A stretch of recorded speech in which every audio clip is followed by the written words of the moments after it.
Yo, yo. What up? What up? Yo. What up? What up?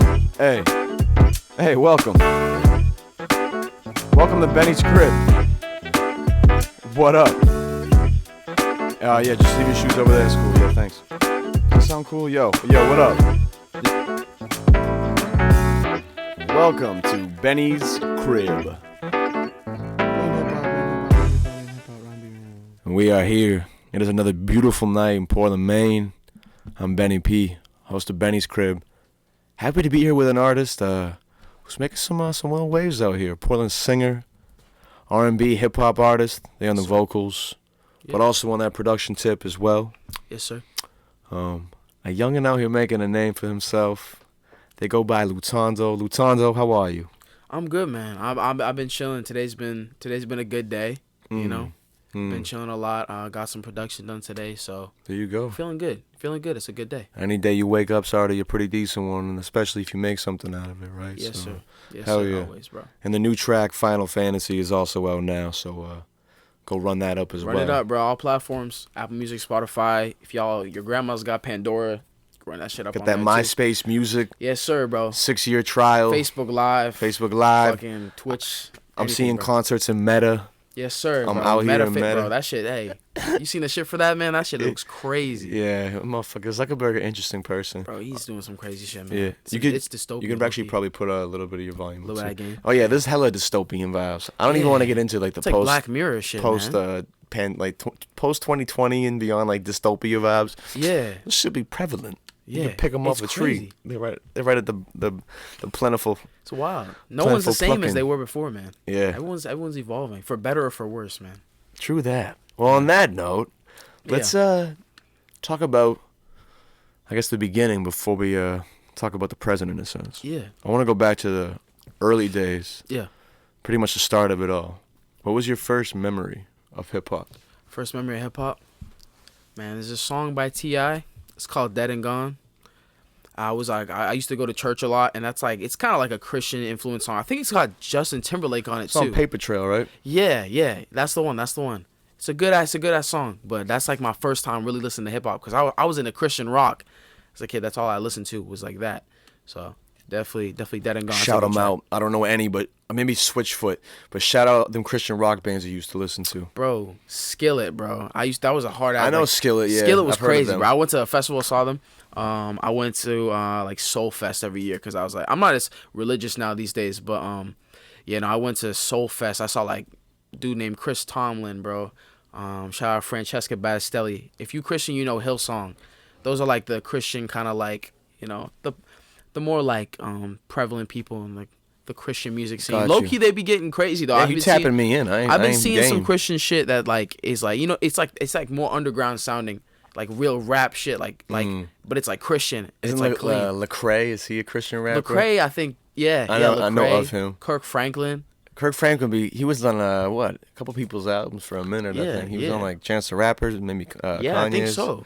Well, yeah, Kanye. I mean, Yeah. the whole Sunday True. service shit. Kanye's He bro, all over the place. He Yes, be making sir. like wild statements, and then he be doing like a church sermon He's a like 2 genius, days though. later. He's so. Oh yeah, that I mean, man I'll always just say knows. from a music standpoint, Kanye West is a genius. You can't Yeah. ever, Yeah. can't You gotta say respect that. him, bro. Here you go.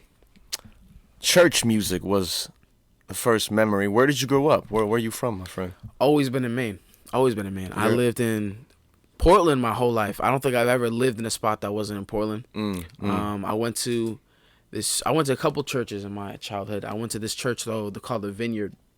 It's like I don't even know the street, but it's next to like the drive-in movie theater. Got you. It was a good spot. But I grew up in the church and shit, and that was sort of just every Sunday. I know some people go like multiple times a week, but we always just did when Sunday service or whatever. Again, I don't really go to church now these days, but yeah, definitely grew up in the church for sure. Got you. But like just from like location though, you from Portland, like Yeah, your from whole Portland. life. Yeah, always Born always and been- raised. Yes, sir. I was born in Maine Med myself, Yeah, so it's cool. Like I live here now. yeah. I grew up in Old Orchard Beach, so like that's where That's fire. OOB's cool. that's where I I mean, from 1 to 18, I was pretty much. Yeah. But I was born out here, yo. I was technically born in Maine Med, so Yeah. you know I'm yeah, always I was, gonna I was rep born in Maine, Portland. man. Legit. You know vibes. How young are you? What's your age? I'm 19. 19. 19 years Hell of yeah, age, man. hell yeah. Yeah. So you a fam from Maine, obviously, but you a fam from South Africa as well. You were mentioning, right? Yeah. My dad's South African, so he's Zulu and Xhosa. And he grew up in Johannesburg. Bet he was born there. Yeah, Hell so yeah. he's gone through so much shit, apartheid There's and a everything. lot of history. I don't know much of it, but I know Yeah. like apartheid for real. Like, Yeah, that's some heavy apartheid shit was to live really through. Crazy shit, man. Like he's got some crazy experiences. Like his house been raided, like crazy stuff, man. That's the UK too, right? Who were being fucking colonized. Yeah, I think it's the Dutch colonized Got you. them originally because Afrikaans are it's all like a Dutch kind of like influence kind of thing. Black shit, But yeah, no, it's crazy. They're kind of like post apartheid now. Oh, The city's beautiful. So you've been to South Africa? I haven't. Oh, you have? But I've just like seen so much of the city. I used to do projects in school about it too. I'm Gotcha. planning. I really want to go like this coming year. Yeah. 2022. It's is got to definitely- be on the travel list for you. Yes, sir. I'm trying to get my dad back to see his family because he's just been working all the time. That'd be so, powerful, man. Shout out yeah. those parents working and Yeah. taking care of the fam, man. Yeah, no, Unsung heroes out he's here. the GOAT. Love Seriously. that. Well, cool. We got a little backstory now Yeah. on Lutando, a little bit of history, but I want to get more now into the kind of like the hobbies and activities side of things. Like, Yeah. were you always into music, or what were your hobbies growing up as a youngin? Yeah, I've always been to music. Always had that like that little irk for it, that little love for it. Whether it was big or small. Like again back to the church thing. I wasn't necessarily in like we didn't have like a youth singing group or whatever. But I was that kid. I had my hands high. I would always sing. Yeah, like, I mean, church and music go hand in hand, right? yeah, the worship group, all that stuff. My dad actually played on the worship team when we went. got He's you. a good bass player. What's the worship he's team? killer. Shout that out. It's we didn't have a name for it, but it was just a Vineyard worship team, man. Shout out to Jim, bro. Shout out to Brad on the keys. So bro. that was like the band for the church. Yeah, Gotcha. sort of that vibe. They just they played the songs, Yeah. whatever songs they did covers and stuff like that. But definitely loved the drums and the piano as a kid. Hell yeah. I was mainly into like playing piano. I never took any lessons, but just self-taught learning by ear was like my favorite thing. I've always been a someone who likes to learn shit by themselves.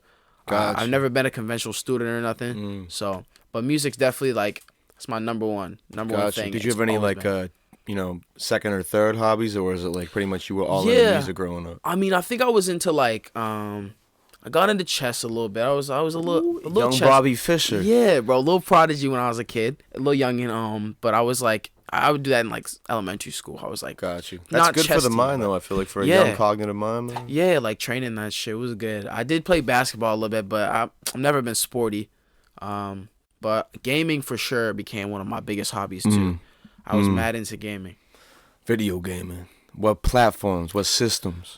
So I never had a PC. I was never a PC guy. You were a console. Yeah, What I played the Xbox. Xbox. Came from started with the Wii, man. Started with the Wii. Wii Sports Resort, Wii Sports, all that. You born like in the early 2000s, pretty much, right? 2002, man. Yeah, so I'm born in '94. My OG games, like I was still like at the cusp of the end of the Nintendo like 64 generation. Yeah. But you were born a little bit after me, so you got the cusp of the Wii The generation. Wii. I never had You were at the start of the Wii generation. Yeah, basically. Do you remember GameCube? Was GameCube popping when you were young? Nah, I wasn't like a gamer when I was a little kid. Yeah. I just my family had a Wii. Yeah. So I just played Wii like, Sports is y'all remember the first time you played Wii Sports? bro. That The shit first blew your time mind. the first time you boxing Matt, bro, and that shit he Bowling? kicks your ass. Bowling was fire.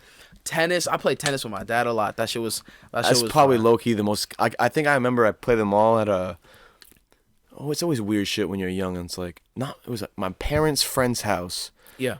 They had kids, but the kids weren't there, and I just would like play their game systems, Yeah. like that kind of vibe. Yeah. And I remember I was like addicted to the Wii Sports. I was like, this is incredible, and I was playing was good to tennis get like active, too. young Andre Agassi up in there. Yeah. It was getting intense. Do you know who Andre Agassi is? I've heard of Andre Okay, Agassi. that's respect because you a little bit younger. So Andre Agassi, OG for like tennis. Yeah. Older- No, my dad older was shit. definitely into tennis a lot. So Tennis low key pretty fun, bro. yeah, tennis is fire. I've loved racket sports too. That shit was cool. Racquetball. Yeah, racket sport, like anything like that. Badminton too, or I don't even know how to the say shuttlecock, the birdie. That yeah, game, that shit. I loved that. But yeah, definitely was fire. Wii was great. and I went straight from Wii to Xbox 360. I was playing like I can see you as a COD 4 person. I actually wasn't that into COD when I was younger. Damn. I only got into COD more recently. Like I don't play games that much now, but like definitely in high school, like Call of Duty. I was a Fortnite kid. I will say that. I loved Fortnite. Fortnite was pretty fun when it first. Remember when it first dropped? It was, that was the it was nostalgia. PUBG, right? Yeah, PUBG was before was that. like the battle royale. And I was So like, we this got is a Fortnite. cool concept. And they brought the building aspect, so I was like, fuck it, you know, that's cool. Yeah. Nowadays, it's just like, they're like, all right, what's the next way we can make money? Like, what's the next brand deal we can do? So I'm like, dude, I don't really fuck with it. I think about gaming a lot and how it's changed, and honestly, like, I don't like to be a negative person, but in America, you got to be a realist. So I call myself an optimistic realist in a sense. Yeah. Like, at the same time, like, I'm trying to be upbeat, but, like, a lot of shit is kind of whack from the top down. And video game culture right now, in terms of, like, the business side of it, is 100% in that category. Like, PS2 games were like $50 when I was growing up in like 2000, let's say 5 or 6. Yeah. $50 in 2005 or 6 is a lot for like a working middle class parent to put into, you know, an investment for like a birthday or something or Christmas. So like you had to like know like at the end of the day like that your kid would like it, and the kid had to know B like it'd be worth like being like the only thing you get. Yeah, it's gotta be worth it. It's not like it's not like that one-off game that like, you know, nowadays your parents get you like, you know, you got like a Switch. You get like 3 games for Christmas. Yep. And then like, you get the DLC on top of that. Yeah. The what do they call the in-game purchases? In-game purchases. There wasn't that shit back on PS2. Like the game had to be worth a $50 investment. The whole thing. Oh no. Oh man. This wild thing happens with my headphones now. I can hear us, but it's like lagged, so I'm just gonna have to turn the feedback off and keep going. I feel you.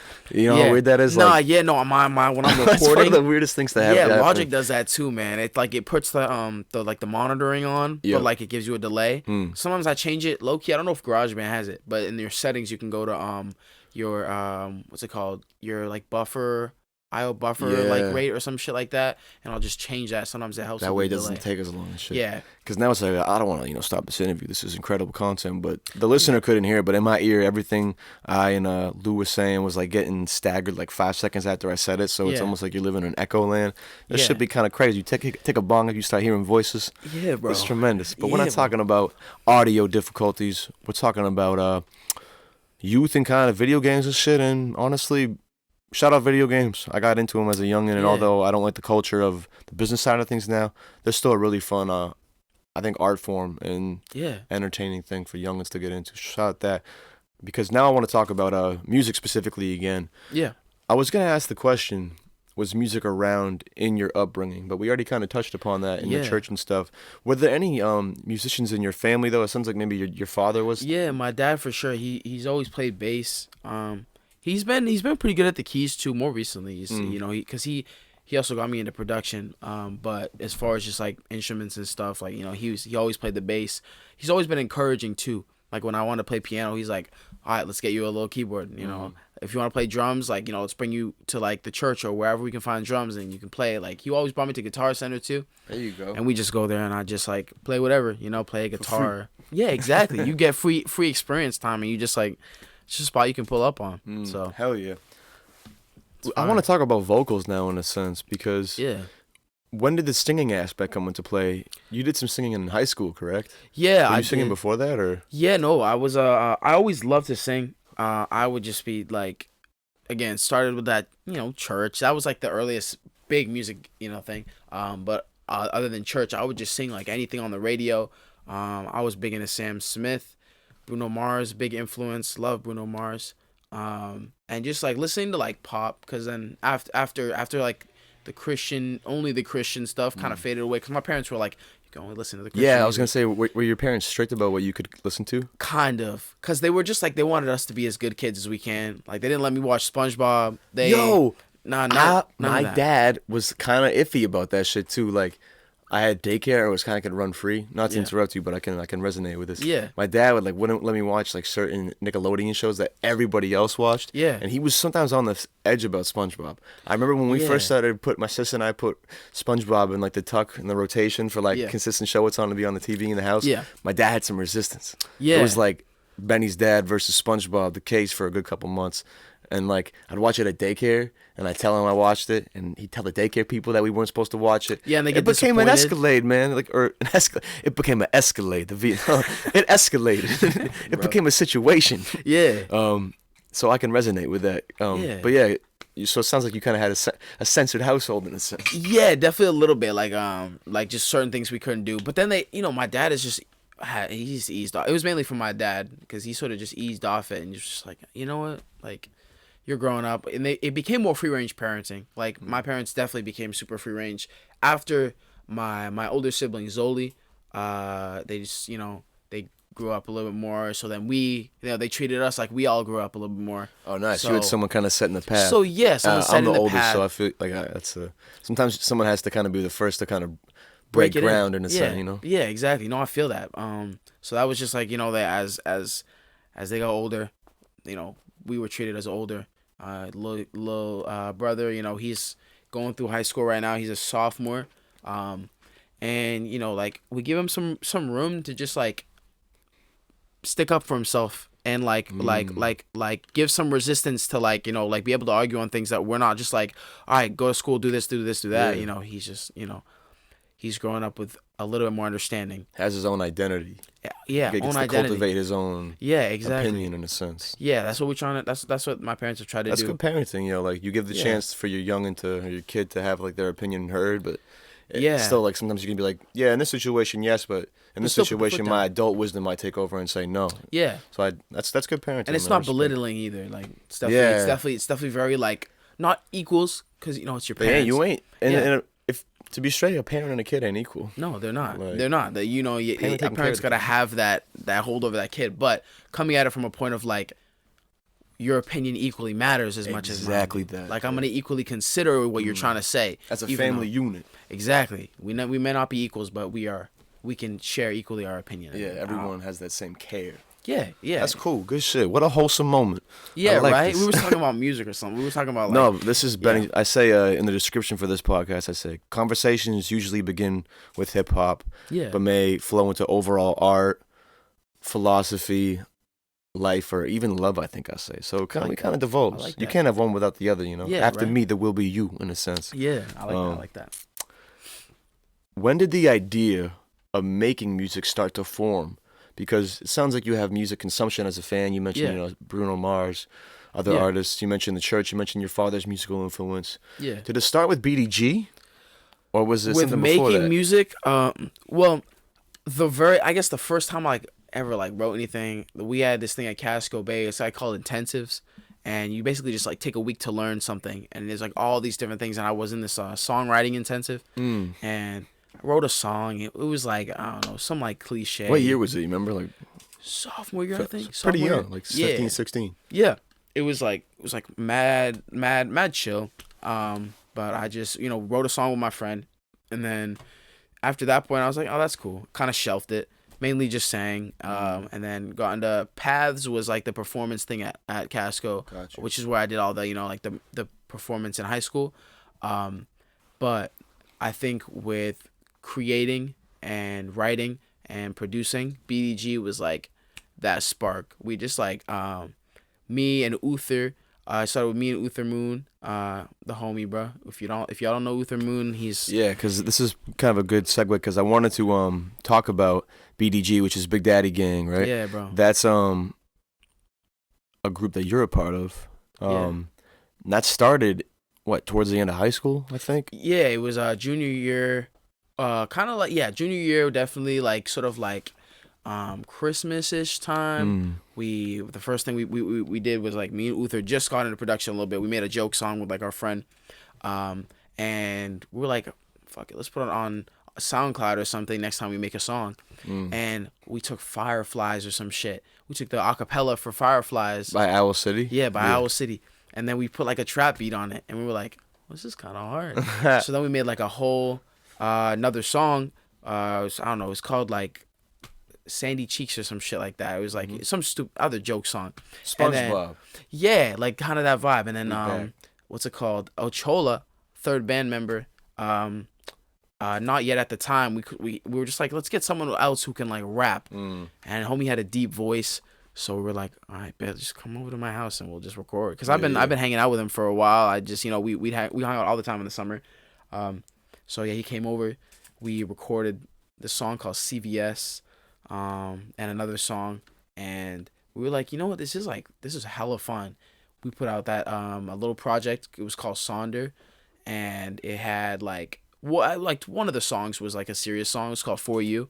It was like a breakup song, and after that point, we were like, you know, maybe like we kind of want to do music for real, like a little bit. Then we put out an album called Full Bloom. Full Bloom had a lot more like had that joke aspect, but we had a couple serious songs on there. We had a couple like pop vibes, and this song Should Have Been Loving You was on there, and that song I think it's at like 300 something K on Spotify right now, and it had got to like 200K there and like 300K on SoundCloud in like high school. So looking at that at 16, we were like, holy fuck, like 16, 17. It started like, off as a joke, kind of. Yeah, it started off as a joke, you but were then making like Firefly trap remixes. And yeah, shit. it all started there. So we were like damn, like this could really go somewhere. Like this is cool that we're able to do this at this age. We're able to do it for free at our house, you know, make shit on our laptops, record with a microphone, and people can appreciate it. And I think from that point, I mean, we released another project called Overtime, which was kind of like our last project. Full Bloom, Overtime. I remember like those were the two I saw in my research. Yeah. We released those, and that was like the last bit of the BDG's sort of like release time for that point. We're definitely not necessarily like together right now. Like we don't constantly make more music for BDG or anything. I mean, you don't have to. I think about like the Locks, for instance, Jadakiss, Styles P, and Chic Luch or Louch. I always forget how to pronounce that. Louch, is it Louch? Louch, I don't know. Maybe I'm totally wrong on that. Dude, I hate when I mispronounce. I don't hate, but I strongly dislike when I mispronounce shit. But regardless, those three have always maintained like a synergy and been a group. They never like broken up, but they just give themselves time to do their own shit. Yeah, which I think is essential. Like if you really want to have longevity in something that you're passionate about, sometimes you gotta have a balance and give space. Yeah, and that definitely came after Overtime. I just worked on my first single, Want Me Bad, which I worked on like. Yeah, I got some questions about that shit too. Oh, for sure. I guess I'll close the door on BDG first. Yeah. So one more time for the people at home, just break down the three people in that. That way everyone can kind of get their full I got you, information. So I was me being the vocalist kind of, cause I love to sing and everything like that. I did a lot of keys too. We made all of our beats all in-house. All in-house. All self-produced. Yeah, all of us just like sitting there, and sometimes I'd make like a solo beat, like work on a beat by myself, and then like, you know, they come in, or Uther works on a beat by himself, but I did like vocals mainly, and the beat making process. And then Uther Moon, if y'all know me, you might know him. He does like music videos now. Yeah, he's dope with it. He's dope as fuck. He's really killing it. He's killing it. And he did mainly the production aspect. When we were early starting out, like I would do melodies, he'd do drums, because he had that rhythm down. He's a really good drummer. Percussion is important for hip-hop production. It's really important. For any production in general, to be honest. Yeah, because you need that. You need the drums have to, like, it's all about the sound choice. It's about the patterning. It's about the layering. It's everything, all that stuff. So he was good at that. He was really good at that, and also great at business. Like he knew how to brand BDG. We were 16, but we had an Instagram page. We were running that stuff. And just the funny thing about that is we had like, I had a point where like we were going on Instagram, and some girl hit us up and was like, how much money is it going to take to fly you guys out for my Sweet 16 and you guys perform? For real? Like no cap? Yeah. We were so young, and we were just like, shit, I don't even know. How could we do this? Yeah, and we ended up not. You got to set it high. That's a business thing. Yeah, we didn't even know what to say, so we were like, oh, I don't even know if we could do that right now. And looking back, we're like, fuck, we should have just gone, bro. You chartered the private jet. Yeah. So if they reaching out for y'all to do a Sweet 16. Yeah, right. What state were they from? Oklahoma. Yeah, that's halfway across the country. Yeah, so reaching out on a whim, they definitely like you pay for the lodging, you pay for the transportation. Yeah, and I want a concert fee. Yeah, right. And I want a party at the Sweet 16 afterwards. If it's litty, let's do some Midwestern thing, eating like fried mayonnaise balls, and you might that's a little whack, hit the man. Airbnb. If y'all are eating fried mayonnaise balls, I'm sorry, bro. I don't want to Google that, but I know people be eating that shit. Definitely exists, bro. That shit definitely exists. Yeah, no, that shit's weird as fuck. I don't want to judge motherfuckers too hard, because like I grew up eating bologna. And then bologna ain't that bad, bro. I don't know, bologna pretty bad. Bologna's pretty good, bro. It's pretty but good. like as a youngin, the bologna and cheese and a white Yeah. bread on a hot summer day. Yeah, with bro. like a glass of red Kool-Aid. Or Sunny D, bro.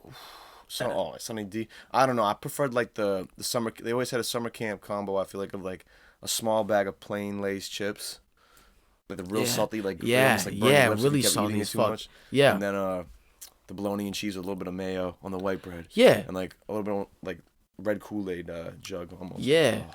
No, that shit was good. That's just nostalgic as fuck. I definitely. It's so fake though. All that Yeah, shit ain't it's really real. fake. But like that was honestly that's what made the child. You know, it was almost like a facade for you to like live a good That's childhood. when you can eat that stuff. Yeah. It sets like a weird Nowadays. precedent of what food is, but at the same time, like you got the colon that can handle that shit. Exactly. You know what I'm saying? You're growing. We're But getting then on some wild tangents here. Man. We're talking yeah, we got the beautiful things. last member is Ochola. Thank you.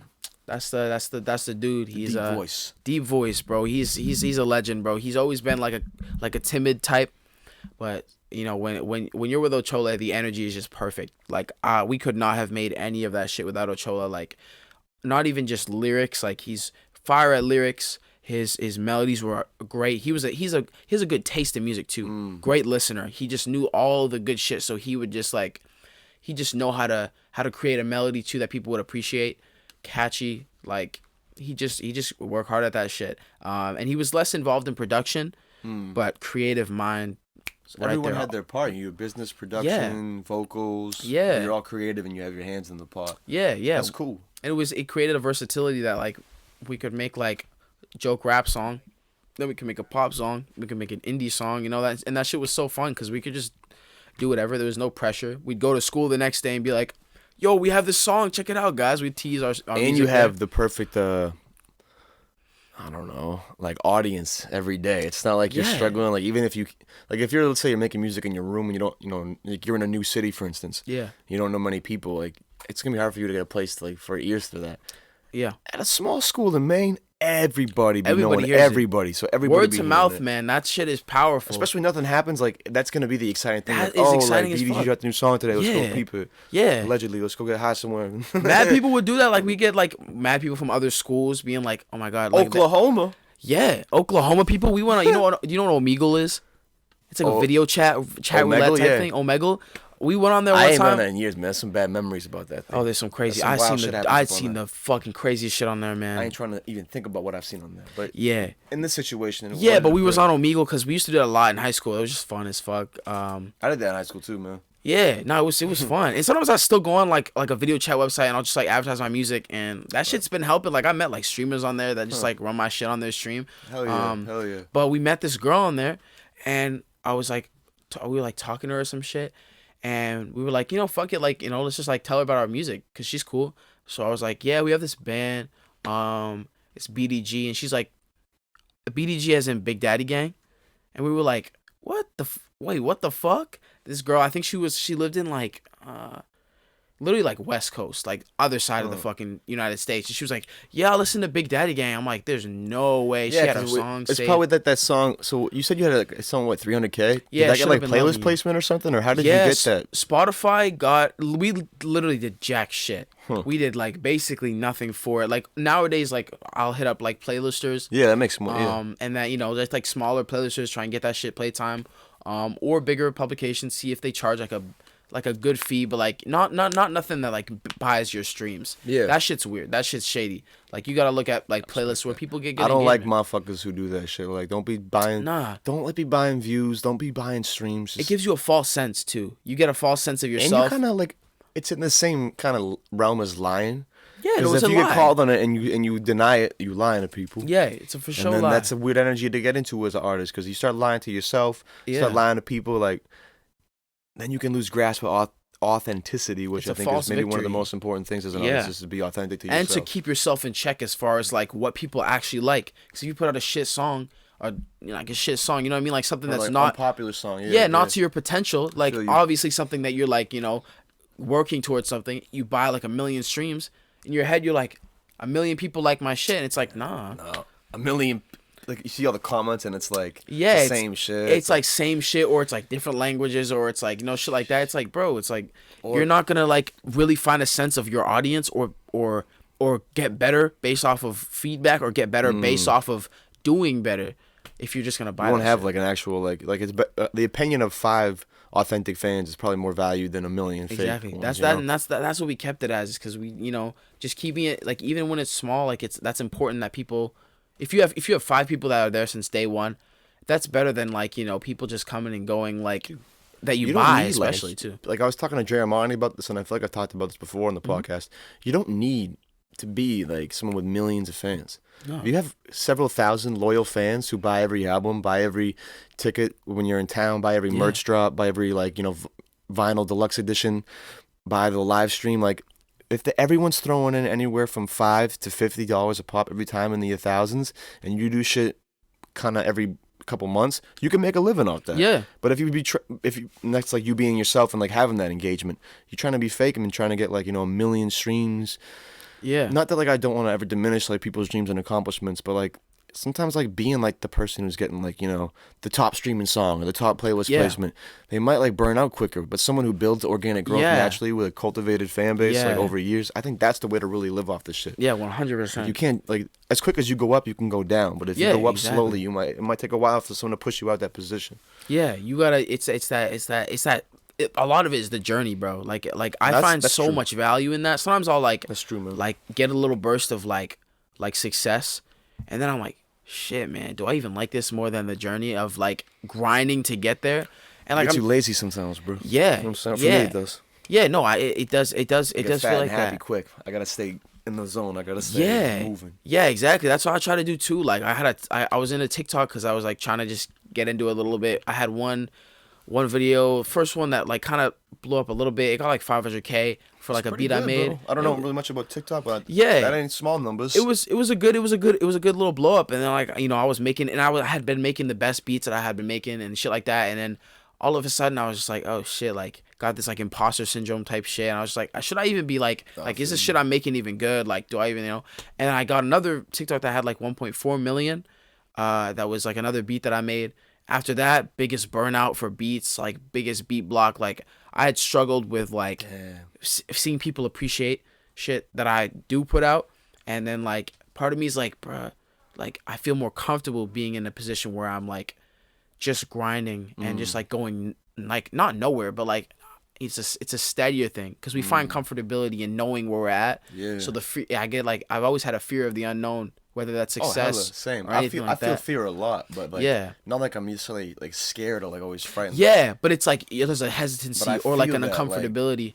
But I'll nowadays, I mean, like I grind. Like that's important to me. Like I've been more like I don't give a fuck attitude about this stuff, and like just grind. And even if you get success, roll with that shit. Roll with the punches. Like always keep trying to grab to the top and stay authentic and put out the best you can. Be the best self, like that. Yeah, being trying your to best keep that self. shit in mind while I'm doing this shit. And fuck yeah, everyone's got to do that because it's just it feels better for you too because you feel more fulfilled when you succeed, when you know you're being authentic. I like that. It's important. I like that, Lou. That was good. Yeah. Hell yeah. Well, we talked about BDG. Yeah. We kind of, unless there's anything else you want to say about BDG, I think I was gonna move on to some of the solo stuff. No, honestly, BDG definitely like one of the greatest times of my life. I think that just, I look back on it and I'm just like, we really, really were able to make something that people could appreciate. And that stuck with me. And that's been another driving factor and the reason why I'm like, all right, make sure my shit is good. Make sure that I like my stuff, because at the end of the day, that's important that you like your stuff, because then other people can see that you appreciate it and they can appreciate it for that. And BDG gave us a lot of resources. So forever respect to that. Hell yeah. Yeah. We definitely got to talk about the solo career of Lutando. Let's get into some of that personal endeavors. I want to get into maybe the early that's a hard word to say. Conceptualization. I'll say it twice. I really get it in there. Conceptualization of solo stuff, man. Like you're doing BDG when you're like, hey yo, I want to do my own shit. I thought about it after Full Bloom. I thought about maybe releasing my own stuff. Oh, so it's been it was in the back of your mind for a little minute. Yeah, because Should Have Been Loving You, I wrote the whole song by myself. And because also another thing, last thing about that BDG is that Uther, another thing I forgot to mention is that he's very good at like creating the energy for a song to become like Should Have Been Loving You. We listened to this Logic song called City of, it's like City of Stars or something like that. It's very like 4 on the floor, like kind of thing, and it's very synth like made and shit like that.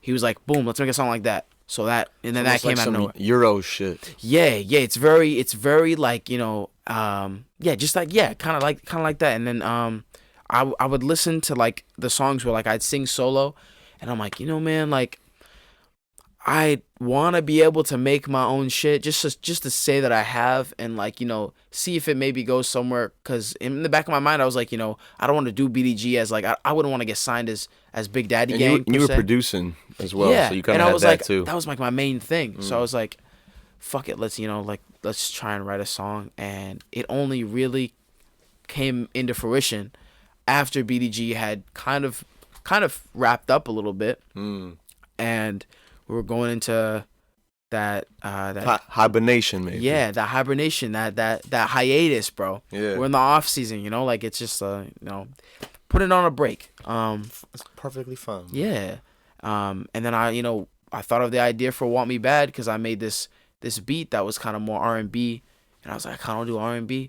I struggled a lot with like the difference between inspiration and what's it? Inspiration and imitation.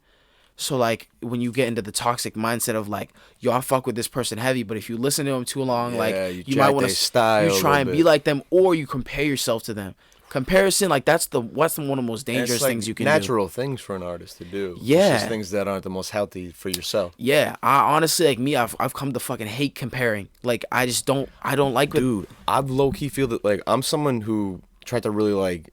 The way I really catered my writing style was almost like I was trying to like cater to like a national audience, and like I try and like enact the same tropes I saw like, you know, Pitchfork and other writers do, and like it's a lot of comparison. Like you almost have to build somebody up by bringing in another person's name. But as I evolve as a writer and a journalist and a reviewer, I don't really think that's the smartest way to really do something.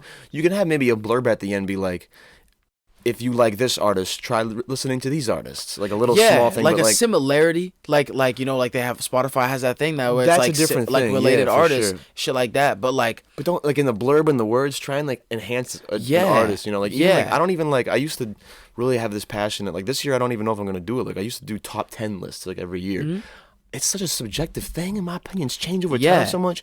I don't even know if I want to do like number 1, 2, 3, 4. I might just pick like my 10 favorite and not number them. Yeah, exactly. Shit like that is comparison shit is very, very. The older I get, the less I fuck with it in a sense. Yeah. Personally speaking. Yeah, no, for sure. I think that a lot of people could benefit from taking that comparison out. It's the same way when you know like parents compare their children. Well, that's a whole different can of worms of trauma to understand. That shit is that's traumatic as fuck for kids. Like, get your therapy bill ready, bro. Exactly. Either not even just siblings, but comparing to other kids. Other I know people whose moms or dads are like, why can't you just be like I've them? heard that shit before, and I say like, I'm like, I've always countered it to him like, you know why? Because like I'm like I don't believe that. You know why? Because I bet that family says the same about another family, and that family says the same about us. Yeah. And so on and so on. Like it's so simple, but you hear shit at like when you're 6 years old and you forget it, but like grass is greener on the other side. You go to one therapy session, realize that's the root of fucking 5 things you're dealing with, bro. Oh, don't even get that's a whole. I mean,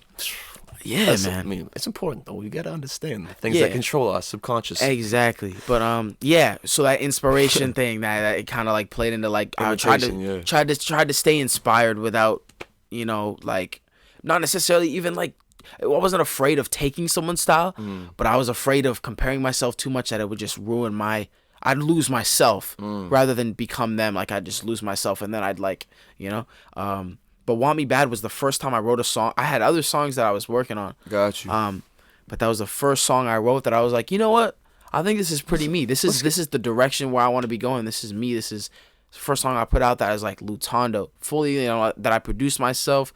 Mixed, mastered myself, recorded myself. Like I felt confident in that, so I was like, "Fuck it, perfect. I'm gonna be putting that shit out." So that, you know, that was my first time really putting out something solo and being like, you know what, I like that. And then I released the music video for it with Uther, which I didn't advertise too much. I think I put up a post about it. Yeah. But I wanted to talk about all that, yeah, because like Yeah. let's break into Want Me Bad a little bit, because Yeah. did you and Uther produce that together as Thando and Moon, or was it just you solo? Oh, Or just me excuse solo. me, Tondo and Tondo, Moon. yeah, Tondo Moon.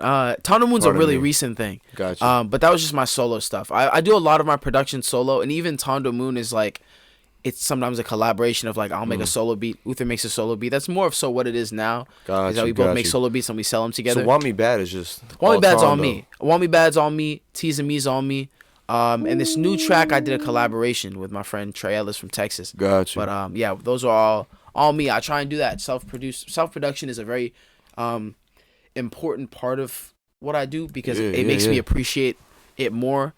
Not to say that like people who get their production by somebody else are like lazy or some shit like that's just important. Your process. Yeah, my process is feel very you. much like I love to figure those things out for myself and everything. Like I said, like I like learning shit by myself. I don't like Chess, for instance. yeah, chess, bro. Chess with piano, with any of that. Like I've always liked to just like I'm an experience-based learner, and I'm not really about the books. I'm not really about like someone telling me how I need to do something. Learn by doing. Learn by doing, and do it your way.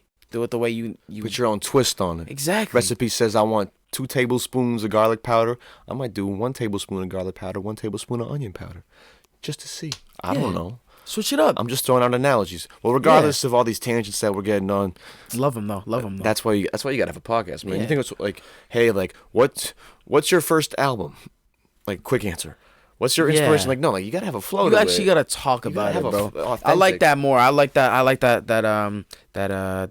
like I said that what the fuck is the word? I'm telling you, I have no sleep, so I'm like Yeah, you would just drop the fact that you didn't sleep last night. You pulled an all-nighter. yeah, I pulled an all nighter. I was working on music. I was just chilling. I was watching YouTube, but All right, let me get back. I'll get back to my topic at hand, and that way we preserve your sanity and make sure Yeah. you can go home and get your precious Z's. yeah, bro. I just wanted to, as I said, we were breaking down the solo stuff that you were doing as an artist, and I wanted to just shout out Want Me Bad. That's what got me into your shit. I think it dropped December last year. And December the last year, video yeah. was like January. yeah, somewhere around that. Yeah, Just the way you incorporated your own personal style into it, it's like Yeah. you can make a fucking music video about Portland and have like all the cheesy landmarks, but you didn't do that. Like you put some noticeable Yeah. spots. I think it's like a sunset shot, if I'm yeah. tripping. That was what's it called? It was by East End, I think. Yeah, over the Overlook Park, Yeah, whatever it is. yeah. It's a good spot too. It's a well-known spot, but it's a tremendous spot. Yeah, I it's love beautiful that view. places in this city, I man. love that That's why I didn't view. go to like the Portland, the observatory or something. No, like nothing like that. I didn't feel go to like I feel you. fucking, like any landmarks really. Yeah. Like I just like the idea of a city and just like being in the city. I feel you. And, I did a album trailer like recently Mm-hmm. for a project I dropped in April, like a compilation, and I went around the city with like a shot by Tristan. Shout out Tristan. Yo, Tristan's good. And, I know. I don't know Tristan personally, but I've heard he's cool as hell. Tristan's a good friend of the podcast. He used to shoot all the stuff for the most Lit. part. Yeah. That's fire. Hell yeah. But I was talking about you. Yo. Lutanzo, I was just saying, Want Me Bad, I just respected the vision of the song, the video, the release, and the fucking song is smooth as fuck, man. Appreciate that, song's man. smooth as fuck. Appreciate that. What was it like seeing some local reception? I think Hot 104, for instance, showed some Yeah, love to shout that out one. to Ryan Delon, man. That's the shit I love to see. That's what I want them to do, like, and everywhere to do, like, put on the local motherfuckers, man. Yeah, he had that like new mix at 2 or some shit like that. I love that. And I freaked out, man. That was my first time on the radio. That was really important. That was cool. I put on my Instagram. Mad, like I had like 40 DMs, 30, 40 DMs from like my friends just being like, yo, this is crazy. I'm listening to it right now. And I was just like, that's crazy. I know Haley too, Radio Hailstorm. DJ Hailstorm here. Hailstorm and Ryan, bro, like they Shout out did to a them. little blurb or something at the beginning too. And they kind of gave some insight, which was cool. It wasn't even just like playing the song. They did a whole like little bio, like the little bio kind of thing. They read that little bio thing, and it was fire. And yeah, that song definitely opened some doors for me, like confidence wise, for being able to It's put your out stuff. first single. Yeah, my That's why I was first like, single. damn, it's the first solo Single getting That's radio pretty fucking- time. So I was like, good, I was really I was in a state of like, okay, shit, like I could really be doing this. I just gotta keep clearly me taking time and trying to make it authentic is being received in a way that Well, let's people keep that appreciate. going, because that led into the next track, Teasing Me. Yeah. That dropped late spring, I want to say. Yeah. And I just got to say, I spun that shit all summer. That might you, be bro. my favorite Lose track, to be honest. Like, Thank it's you, perfect man. for like a late night, kind of introspective. Just you're kind of like you don't got to work tomorrow. Yeah. It might be like 12:45. You just in your chains and your shorts, you're Yeah. chilling, the windows open. You're like, I kind of want to roll another one. I know I should go to bed. I'm gonna roll another I one. like that. Put Yeah. my headphones on and just get in the zone. Yeah. That's like a perfect song in that vibe for me. You know, like Yeah. like Yeah. I It's kind of definitely like art, like like a late moody night. R&B for late night. You know, That's what I like to make. Honestly, stupendous. yeah, it's like that. It's like that late night vibe. That's honestly one of the playlists that I got a lot of like help from. Shout out to this girl, Kiera. I hit her up for a good way. If there's any artists listening, bro, like my thing, I got this from Uther. One thing you do, go on Spotify, find a vibe, like Late Night Drives. That was the name of this playlist. Looked at her Spotify name. I was like, shit, could this be an Instagram ad too? Like, you know, what could this be, like, you know, something I could hit up? Then I searched it up, went through a couple of accounts, found her account on Instagram, and then I was like, yo, I noticed you do playlist thing. I was wondering if you could just give my song a listen. Just let me know what you think, if you fuck with it. You know, like maybe give it some playlist time. She hit me back and she was like, this is sick. Like, this is I think about Want Me Bad. She was like, this is one of my favorite things anybody's ever submitted to me. So I was like, damn, like that's cool as fuck. She's got her little like thing going, and she's also like hella down to earth. This is another person just trying to do what they love. Yeah, expressing themselves. So definitely hit up people from Spotify and like playlisting and shit. That shit it's fire. But definitely like with those, I go for a late night kind of vibe for my music for sure, and for teasing me especially. Let's talk about Final Fantasy too. The brand Yeah. new single. Just break that down for the peeps listening nationwide. Yeah, so Final Fantasy. So Trey Ellis is the name of the other artist on that song. So they from Texas. From Texas, man. He's lit. So I actually linked up with him. So all my music I distribute it through this thing called DistroKid. So yes, I've used that too. Yeah, DistroKid. Pretty easy to use. Yeah, they're very very widely used by a lot of people. Especially people who aren't signed, and like even people who are signed. Sometimes, you know, yeah, independent artists. That's like, I love being an independent artist. Honestly, like I fuck with that. The idea of that. It's important. But yeah, DistroKid has this thing which is cool as fuck. If y'all don't know about this and you use DistroKid, you should definitely get into it because it helps you a lot. They have playlisting, and they have vote for, like, you can vote and have your song be put up on like a big playlist for like the week. I got some rotation in their like #1 playlist and their R&B playlist, which was cool. Gave me like a couple hundred up to like 1,000, couple, you know, whatever streams. But I found his shit in the same week that I had my shit on the R&B playlist. He got rotation. Hell yeah. And he has this song called Things Change. It's honestly a great song. Such a good song. One of my favorite. And I was like, fuck it. Let me see if he has an Instagram. I followed him on Instagram. He followed me back in like 5 minutes. He was like, yo, I just started listening to your shit.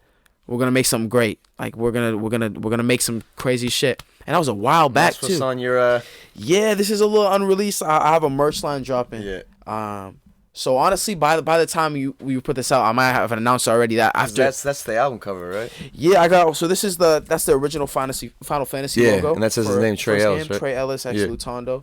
The whole back. Let me take off my jacket real quick. Yeah, I can hold that if you need be. It's got a little merch drop. Make sure to get in the camera. I don't even know if they can see that. Can they see that? I don't know. Make sure to get some pictures of it if they can't. Regardless, coming soon. Yeah, I can take this jacket off too. But yeah, no, the Final Fantasy. He came up, or he sent me a text, and he was like, "Bro, I think I have a track we can go on." Cause I've been trying to produce shit, you know, like I'm hella perfectionist. So like none of the shit I was making, I was like, nah, like low key, we need something perfect. And then he sent me the beat for that and his chorus that he had, that you like to fantasize. I was like, oh shit. And his writing's at a level where I'm like, damn, like this is really like good as from a listener standpoint. So I heard that shit. I was like, send me this when you do your verse and send me all of it. And then he had it already mixed from his stuff, like his vocals were mixed. And I was like, fuck it, I'm gonna just write right now. This is fire. And then I asked him to send me like the instrumental. I changed up the arrangement of it a little bit. It was originally supposed to, because when my verse drops in it, it's like super high energy. The beat continues, and originally I think it was gonna drop and like be sort of like more stripped down. But I was like, fuck it, let's just keep, you know, I arranged the beat a little bit, like chopped it up a little bit. And then I just started like, you know, building off his energy, and I was like, damn, like. I actually love this shit so much because he's like hella talented. He knows what he wants and I know what I want, and that's something I really, really like I really enjoy like collaborating with people who know what they want and what they know what they want, like their sound to sound like. No time is kind of wasted in this. Yeah, exactly. And even when you feel like maybe you're wasting time, you're really just keeping that. Yeah. Not judgment, but that vision in mind. You're being like you're just authentically brainstorming. Exactly, like that brainstorming. So I did that verse for that, and we just wrote it out, and I was like, shit, this is fire. So then I mixed run that it, up. I mixed it, mastered it. Yeah, run up Final Fantasy. It's on all platforms, platforms, right? Yeah, all platforms. Should be. I mean, sometimes Instagram's kind of weird and about like lyrics, but you know, we try to put the lyrics up there and everything. So when you make your post, you can do that little lyric thing, all that cool shit. But yeah, definitely a good track. And me and Trey, on the low, we're trying to put out a project together, like a collaborative project. We're thinking like 3-4 songs. Yeah, so this could be the start of something bigger. Sounds like it already is. Yeah, he's a for lifer now. Like we're locked in. Like he's actually gonna come to Maine sometime soon, and we might have some video stuff lined up. So hell yeah, it's gonna be cool. It's gonna be cool. Sounds tremendous. Yes, sir. Well, we're getting pretty deep into this interview, yo. Before we maybe talk about some final things, what's to come, the final questions. Yeah. I want to do rapid fire segment. If you're down, hit you with some quick questions. Yeah. All right. For sure. Let's get it. Singer whose voice captivates you. Singer whose voice captivates me. Shit. Oh, I'm so bad at facts questions. But honestly, Giveon. That voice wild. Beautiful. Or Daniel Caesar or SZA. I love SZA. Those are good, too. All good names. But Giveon definitely, he's got that deep. He's got that like that oval. I heard him cover vowels. Pantheress, I believe, recently. Mm-hmm. That was pretty wild. He's great, I think he bro. did Tears for Me. I think so, yeah. That's the song. Yeah. Yeah, Just for Me. Yeah. Just for Me, yeah. Just for Me, yeah. Yeah, good ass song too. Pink Pantheress. She's talk about a captivating voice, man. I could honestly talk about her longer than her fucking project was. I know some guy who like is like knows her, and he's like this guy. He must be from the UK then. Yeah, right? from London. He wants me and Uther to fly out and do some production and shit, which would be fire. What the fuck are you doing? I know, She's man. Probably the hottest artist on social media, and she doesn't have an Instagram. Yeah, fuck, man? Yeah, bro. I'm telling you, man. I think she might have an Instagram now. Nowadays, she's trying to be more like present, but whatever she did, she killing it. Yeah, I love Pink Panther. Yeah, shout out to Pink Panther. She got hits. Not a bad second of music. What's your favorite fabric? Favorite fabric? What's your favorite fabric, Lutanto? I don't even know if it's a fabric, but I do love me some suede, man. Suede a fabric for sure. Suede, it's like a suede or Sherpa, bro. I've been fucking with Sherpa, man. Like I got a jacket. It's like a varsity jacket or Urban Outfitters. They had like a nice drop on Christmas, and that shit sold out so fucking fast, man. Damn. But Tory Lanez wore one of the jackets, man. Sherpa's good stuff. Favorite season? Favorite season? Definitely autumn. Fall. That's this season. Yeah. Are you feeling it? Because autumn is the beginning of my creativity, like the biggest burst. I'm not that creative in the summer, low key. Like it's hard for me to be creative. Time. Yeah. Late night, like that's when late night summer though. Late nights like when you sipping and freestyling and shit. Exactly. That shit's fire. But yeah, autumn favorite, for sure. man. That's the beginning of my creative burst. So I'm hoping some shit. Last dope album you spun. Last dope album I spun. Well, I've been bumping Donda like a lot. Like a lot. Like more recently, a lot. But shit, that'd probably be the number one that I'm spinning right now. Gotcha. For sure. Also, this underground artist named Midwest. He has a project. I can't remember the name of the album, but it's got all the underground boys like Baby Santana, Cash Dami, and Slump. They're like these three like underground kids. Slump 6. They're sick as fuck. So Hell yeah. Midwest got an album dropped. Portland food spot you want to shout out? Okay. Well, I work at Otto's Pizza, so you got to shout out to Otto's, 250 Reed Street. I hadn't had them in a long time, and I had some friends and family coming over for like a little Halloween shindig, and I was like, I need like pizza quick, and I was like, oh, dude, Otto's on the delivery. That's so easy. Yeah, like, no, Otto's. Otto's. I forgot about how that pizza is fucking very tasty. Otto's is fire. If I'm gonna be biased, I'm gonna say Otto's. But other than that, I like what's it called? There's a spot downtown. It's called I don't know if it's if it's just a local, but Taco Escobar. I had some of their shit. It was actually pretty bomb. So I do like that shit. Shout out Yardy Ting too. This podcast is sponsored by Yardy Ting. I had the chicken tenders, I think it was, with the rice and peas and the steamed cabbage and carrots this Saturday. That's fire. I damn near cried. I was sitting in my apartment running around and exclaiming sounds because of how good it was. So shout out Yardy Ting. And I was actually gonna start shouting out a lot of other restaurants, but I can't get into that tangent right now. I could literally shout out food all damn day. But I love food. But buy I'm a local, lover yo. of food. Buy local. Come on, yo. Yeah, come on, though. Chains are good, but definitely buy local. I mean, yeah, like if you get dummy high and you want like a 4 for 4 from Wendy's, like I'm not gonna hate. Yeah, bro. But There's no like, way. if you got bread in your pocket and you care about an institution, if you don't go there, you can't complain when it ain't around. That's kind of my opinion about it. True. And especially now with the pandemic and shit. But anyway, moving on. Favorite class Favorite class? in high school. In high school? And you can't say music, actually. Don't say music. Okay, I can't say music because I did have that. The PAS music was technically a class. I did theory and shit. But your boy's been, math. Math was my go-to. Math was pretty fun. It's like puzzles and shit sometimes. Yeah, when I played with that chess, I was a very, but Bobby Fischer. Yeah, I was hyper accelerated math in middle school. But only reason why I didn't do that great in school, I almost failed high school, is because I just I don't know, didn't click for me. School in general, but It's a hard way to learn sometimes. But these quick questions, but math, yeah. Yeah. Who's an artist you want new music from? Who do I want new music from? Fuck. There's a lot of artists that need to be dropping new music. If we're talking there's someone who I really respect in music, and that's Rihanna. Rihanna, I think is actually how you pronounce her name. I think she came out in an interview and was like, yeah, it's actually Rihanna. But if it's Rihanna, I would love a new Rihanna album. Or Album with Rihanna with like, bro, bring some newbies on there. Bring Giveon on there. Get some like R&B, like that R&B vibe, but get some pop in there. Maybe a rocky verse on that. Get some rock, bro. I'm telling you, they've been doing a lot of stuff. Like I've been seeing the Instagram posts and shit, man. It might be. Rihanna, I really have so much respect for her, and she's a gorgeous ass female. Man. She a legend, legendary artist. Absolute legend. No questions asked. Legend. That Rihanna. She a baddie all around, man. For sure. And the sky is blue, and when the ocean is deep, my friend, come on. Yeah, bro. The grass is green, man. Would you rather fight a shark or a giant squid? Damn, what? Honestly, probably I don't know, shit. Probably a squid, to be honest, man. Cause I'm a good swimmer, but I would not say I'm that good of a swimmer. I feel like I could bite the tentacles of a squid and maybe you could bite the tentacles of a squid. Yeah, giant squid. Yeah, low-key, I feel like it would hurt it. Calamari. But but if it's a shark, it's like, bro, I'm getting bit. You ain't beating You could struggle with a squid for a little bit longer. Squid got like this teeth thing, and they can go. Yeah, but I got teeth too. And the teeth are gonna be comparable size, I think you had a chance. I think I got more of a chance against a squid than a shark. Or, I'm gonna change my answer right now, actually, because a squid gonna keep you underwater. You gonna drown way too fast. It has the tentacles. I don't even got time to bite it because I'm just gonna lose my breath. I'm gonna say shark. In the nose. Yeah, it's true. That is a thing. Depends on the shark, but you can punch him in the nose in it. Do you do the hammerhead comes up when you do the fucking side fist? Yeah. All right, shark for sure. Shark for sure. Changed my mind, man. Favorite cereal. I got 3 for you, bro. Honey Nut Cheerios, fire, literally fire.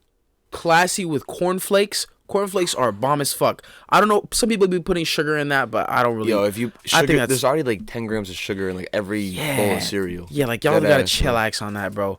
And Special K, the strawberry one.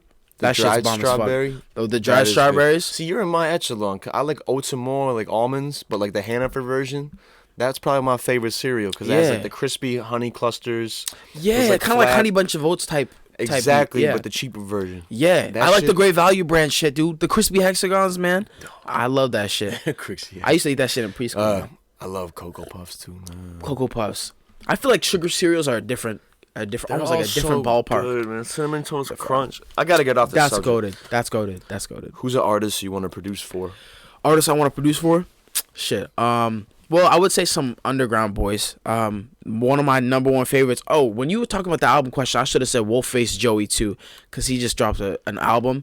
Wolfface Joey's album you were playing recently. Yeah. I can't remember the name of the project. Home is the name of the project. Wolfface Joey Home. Fire. Yeah, I want to produce for him. But someone who big artist I definitely want to produce for. And I want to produce for collaborations, but I do want to produce for more R&B people. I'd love to produce for SZA. That'd be cool. She just when I've seen her in the studio, do some background harmonies. She just knows. Yeah, she loves layers. She's like someone who appreciates layers, and I like layers. So I just like to layer vocals like crazy, and she's just got the voice for that. Yeah, she really talented as fuck. So yeah, SZA for sure. Last one. Yeah. Surprising fact about yourself. Surprising fact about me. Surprising fact about me. Shit, I got one, but I don't know if I can really share that one. I got a couple. Why are you shit. saying stuff like that? No, Now I because gotta be it's like, like, oh, but it's nah. like it's like you might have to do a lot of research for that one, bro. I got this. I don't know. But I don't have to know nothing. Yeah. Just whatever you feel comfortable Oh, about. okay. Yeah. I don't know. A surprising fact is shit. I don't even know, man. I just feel like I'm not a really surprising type person, but I guess a fun fact or something. Yeah, is, something people might not know. maybe it's not fun for me, but I don't know. I had the worst teeth ever when I was a kid, like the worst teeth. You get the retainer and all that shit. Nah, none of that. They just grew in naturally again, but I had 4 molars all taken out because I had abscesses to the gums, and that shit was horrible, bro. Horrible. They cut into your shit. They cut into my that's shit. hella painful. They put like B. literally like 12 shots. You of must have been Novocaine. swollen as. Bro, they had to put mad Novocaine. They drugged me the fuck up. Hey, listen. Hey, well, I guess it's legal for me to smoke weed. I smoke weed, but you 18, you be smoking you. yeah, weed. of course, man. But the dress- anesthesia, that was the best high I've ever had in my life, man. That's fake high. Ain't weird. But hey, that was the No, it's not to endorse anesthesia. That Y'all is need a to real- stop with laughing gas. Don't do that shit, man. The whippets don't do that. But hey, I remember I was high at like I don't know, I was probably like 12. That shit Anesthesia was powerful. That shit is powerful. The only time I took that shit, I remember I was counting, and then I remember walking through a doorway. You want to hear some wild shit? I took my sister and I got wisdom teeth out at the same time. I woke up halfway through, like me walking into her room. I was like, "Where's my sister? Where's my sister?" I was like making sure like she was okay. Like Yeah. literally wake up, and the first thing I did was like, I'm like, "Where's Check my on your sister?" sister. Yeah. Like I'm literally like I remember like coming in like to a doorway, and that's the first thing I remember. I was like, "Oh shit!" And they're like, "She's okay. She's just right here." I'm like, "Good. All right, we're good." And I went back to my room, and I was like kicking. Hell Oh, yeah. that's fire though. That's fire though. I was gonna like literally. That's the one thing I'm glad about my like molar surgery though, is because I don't have to take out my wisdom teeth. They just grow in the place of my molars. Yo, So- you lucky. Yeah, so I won't have to deal with that too. So That's dope. So I was it's lucky. like- My wisdom teeth were like in straight, so I didn't have to like get them. Oh, yeah. But I had homies who had like fucked up ones, and they got like, cut go up. sideways and shit. And they have to fucking So yeah. they were like on the That's- couch, 12 Novocaine deep, looking like Kanye through the wire type shit. B. It's real shit, man. That shit can hurt. For real. Lutando, you survived rapid fire. I did survive rapid fire with a little bit of lag though. I mean, I feel like those questions. You did a good job. Don't be hard on yourself. Really? I think you Appreciate did good. that, man. You know. Let's kind of wrap it up here. I want to just do a little shout outs, because you work up with a lot of people. I mean, obviously you were part of BDG, Yeah. and then it's Tondo and Moon. Mhm. But I've seen you like kicking it with like Drippy down on ATL. Yeah. I think you and Dre Armani are pretty tight. Yeah, I've been trying to hang out with him more recently. He's kind of elusive though. He does his own thing. I but, saw him like at a little set he was doing for Jack and the Sauce Collective. Or I guess Jack's with the Sauce Collective at some distillery like a couple months back. I'm like, I haven't seen him in forever. Literally last time I saw you was at the Penny's Crib interview. Yeah. So shout out Dre. YKN. I see you working with YKN. So shout out. What's YKN? Yo, for the shout people? out to Killer. Yo, so it's we got YK and Zima. That's my little bro. He's actually got a feature on my project. He's crazy. He's 15. He's going crazy right now. You better watch that kid because he's gonna go up. We got YK and Gibby. You know, he started out as young Gibby. He's one of the most versatile people I've ever had the pleasure of knowing. I grew up with that kid. Watch YCAN for that. We got YCAN Poncho. So YKN's like a little collective. like a What does collective. YKN stand for? Young King Nation. Young King Nation. Young Word King up. Nation. It was started my boy Carlos YCAN Poncho. He does a lot of stuff with YCAN. He's like the founder kind of. And he was gonna get into clothing a lot, but he's got some rap shit. He's coming to the studio, and he's gonna record some shit. We're gonna get back into it, and then we got YCAN Killer J. Last but absolutely not least member. He's sick as fuck. I just finished recording like 30 almost songs with him. And now we're just in the mixing mastering. He's got some like You say actual 30? Yeah, we got like 30 tracks. Where do you record at? My crib. You got a home studio. So he just comes through.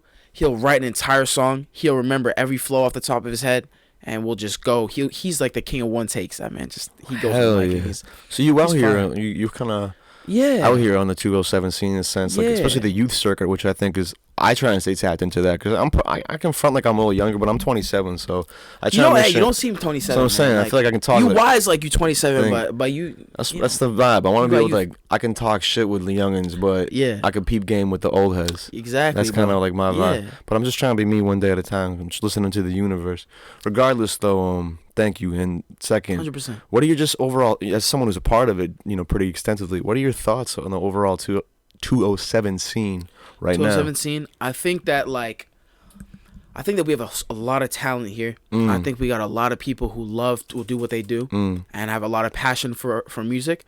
I think the one thing that Maine lacks is a lot of promotion. I think we lack the artists being to promote themselves. I know a lot of people that just do crazy. I know producers. I know artists. I know the visual artists. I know all that from Portland, and they just don't promote right. Or I had a conversation with this one kid who produces. He's much better producer than me. He's been doing this for a long time. Gotcha. And he's you're so good, but you don't post your shit. And he's like, I don't want to be annoying. I don't want to, Yeah, the artist is a different beast. I still think the best artists out there are there's ones we just haven't heard. The best rapper of all time is one who never recorded a verse. But he just it sounds like a stupid cliche phrase, but it's they're life not just because something is put out in the history books or released as a piece of art does not necessarily make it necessarily better. Exactly. Just because something gets more recognition. That's why I think these people, if they learn how to promote themselves, the little things, if you listen to that part of the interview with talking about playlisting, that's just one little thing you can do, and that's so important, and it's also fun because you feel like you're grinding on that. You feel like you're even when I'm creatively shit and I'm not fucking making anything that I want to in the studio. I do playlisting, or I worked on merch designs. I work on this, and then if you because a lot of this shit is so easily accessible. You can do a merch store for free, and it's you can discover artists and fans just by searching through Instagram. On your phone, do shit like that. TikTok, do TikTok, y'all. I'm telling you, a lot of people think it's corny. A lot of people think it's that, but that really, you put a post on Instagram. You get you have 1,000 followers, you can get 200 likes, 200 to 400. You put a post on TikTok, you can have 1 follower, you can get 8 million views. You can get you just getting an algorithm. It's a good thing to do. But I think that the Portland scene, I love a lot of people in this Portland scene, and I respect a lot of people in this Portland scene, and I think that they're hustling, and they just got to keep doing what makes them authentic, and then be able to promote that. And I just more power to everybody who can, and just look around you and appreciate the other people who are around you. 100%. And always just focus on being authentic and just that's and make sure everyone else is authentic. If you got someone who is doing good shit, but they need that pat on the back or that support to just. That's why we do what we do here. I do what I do. Sometimes motherfuckers would you be able to say all this shit about you as easily if someone just told you? No, you gotta have questions sometimes to kind of listen. You gotta do a lot of that self learning about yourself and just understanding what makes you. And I noticed that with you too. You so chill in the interview kind of format. It's just thank you. Yeah, and you'd have had that experience. Yeah, we've been doing it for a minute. Yeah. I can see the authenticity, man. Yeah, why would I want to fake the funk? It takes a lot of time and prep work and a lot of mental energy, man. I ain't doing this unless I do love this shit and care about the scene and want to make sure people like yourself. This is probably your first official or long form interview you've ever had. Yeah, right? I did some shit with Max Bickford. Yeah, North Club. Yeah, I did a little interview. We did a Big Daddy Gang interview that was a couple minutes. Yeah. And that was the first. Oh, that was that part of that huge collective he did? He did a collective interview with a bunch of people a minute ago. Yeah, I think the homie BR was in that too. That was our junior year still, or almost it was our senior year of high school. So that was 20. Yeah. Shout out. I'm getting him on this shit too eventually. Yeah, he's moving to LA. So when? Hella soon. We'll figure this out. I'm gonna have to get him wicked soon. He's got some people linked up too. Serious people linked. I would say him and I've been in the discourse for a minute. I never met him, but he tight with Tristan, and Tristan and I are pretty damn close. Yeah, he's definitely. We trying to do a merch swap. I've been trying to get the Noise Club merch. I'm gonna give homie the Rhyme Beat merch. That'd be fire. Because I fuck with homie's vision for sure. Y'all should do a pop-up shop, man. Pop-up shop would be sick as fuck. I definitely want to because I'm tight with a lot of tight in quotes, but I've talked to a lot of kind of youngins you associate yourself with, and I would love to because of the pandemic I didn't really get to physically meet up. I want to meet up with all the cats I've actually interviewed, and like I don't think I've ever met like AB the King before, for instance. AB's cool. He was in the Paths music program at he went to another school, but he would come to Paths near Casco Bay High School, and he was rapping. I remember Allende's his name, and I remember just like knowing him as Allende in the morning because it was a morning afternoon class. I was in the afternoon, he was in the morning, but he would rap like crazy. And then seeing him become like AB the King, it was like, that's cool as fuck. I interviewed him, but I never like met him in person. I think when he's like tight with Tristan, he's cool as fuck too. Everyone knows like there's always like 3 extensions, right? Yeah, there's like it's like people through people, and everyone's cool here. Shout out to scene, man. I can get why it's like, oh yeah, it's Maine, it's not the biggest, but like I do what I do like 100 episodes deep almost, because I do think like there is amazing talent in the scene. Yeah, and if this is where it's at right now, what's it gonna look like in 2020-40? Yeah, I think Maine's got a lot. We just did some shit with like videography. Yeah, we passed like a bill for tax write-offs or whatever for I think I saw something like for that. videographers and shit. So like I think Maine is like understanding that like people want to be able to do stuff. For sure. Maine got something to say, yo. That's all I'm gonna say. Yeah. Album out now. Any new ish you want to tease? Maybe a new EP, perhaps? Anything? Maybe? Yeah, we got a new EP. I don't have a release date really, but I want to do this coming like end of this month, kinda. And I mean, if it pushes a little bit. I might release a single in November for sure. I think I might do a single before the EP just so I can like get it out there because I got some songs done. It's definitely gonna be versatile. I got some rap songs. I got some rage, kind of like plug and B, like like more synth shit. I got pop, R&B. So we're gonna just try and make this a little versatile project. See what I can do, put out there. And yeah, that's mainly what I got. As far as new shit, other than that, I'm just working with Uther on like video stuff and that shit's gonna be making beats. Too. Making lots of beats. I do got some. You selling beats? Yeah, I do sell beats. I got some people in the DMs that some good big shit might be lined up. Tremendous. So we gonna have to wait and see. Stay tuned. Stay tuned. Check out the Instagram. Check out that TikTok page too. I'll be running numbers on that. Hopefully, Yeah. Just keep running that out. Where can people reach you? Like, shout out all that. At Tondo Sucks on TikTok. That's just my, the joke kind of funny name. How do you and it's spelled for the people? Yeah, THANDO for Tondo, and then SUX for Sucks on TikTok, and then my Instagram is just the same thing with an extra X, so that's THANDO SUXX for Tondo Sucks. And yeah, I'll post all my shit all the time. And yeah, I have like a link tree on there too. So if you just click the link, all my links are there. I got all the links there. So if you want to run up my music, it's also Lutando on all platforms, LUTHANDO. And that's about where that's at. Yeah. Hell yeah, Lutando. I got 2 questions. Of course. What's something you're looking forward to? Anything. Doesn't have to be music related. Anything. It could be like a movie coming out, a food dish you're gonna eat soon. Anything, yo. Yeah, honestly, well, I'm always looking forward to eating, man. To be honest, man, just as long as it's good food, I like to eat. I'm an enjoyer of the culinary, the cuisine. Yeah, culinary cuisine. But I'm looking forward to I guess music wise, I've been going to more concerts. I went to my first concert. That Snot concert was my first ever like actual concert. For real? Yeah, because you were young and kind of forget still. Yeah. And I'm not super young, but you still kind of. I'm still young, and I've lived in Portland my whole life, so I'm just getting out there. Wow, you never seen one show in Portland your whole life? Nah, never. I've only gone to like that Christian festival thing, which is like kind of a concert, but like not for someone I was really like. You weren't at the pit for Action Bronson or something like that. Nah, I wasn't. But I'm gonna see Pierre Bourne and Baby Keem in concert. That's a good line. I was just playing Pierre today. That what is that? Life of Pierre 4 or 5, whatever he dropped. The summer that has like butterfly on it. I think. Yeah. That shit. That's a good ass. Pierre's good too. Good producer, good artist. Beats are stupid. Pierre's beats are, and then Keem, huge influence from Keem taking over. Like Keem's crazy, man. We didn't even know he was Kendrick's cousin until I didn't know he was Kendrick's cousin. I was bumping Baby Keem in like 2017 or 18. I think there's a song called Wolves, and Cardo was messing with him, and I was like, who the fuck is this person? He's like 15. Yeah. And he's kind of got this like hard edge to him, but it's still like really poppy and accessible. Yeah. And then it's like, it's Kendrick Lamar's cousin. Top of the morning. Fucking 3 years later. Yeah, no, definitely looking forward to. That's a good show. That's a great show. Yeah, it's gonna be 2. I think it's 2 different venues. That's not in Portland, though. Nah, Boston.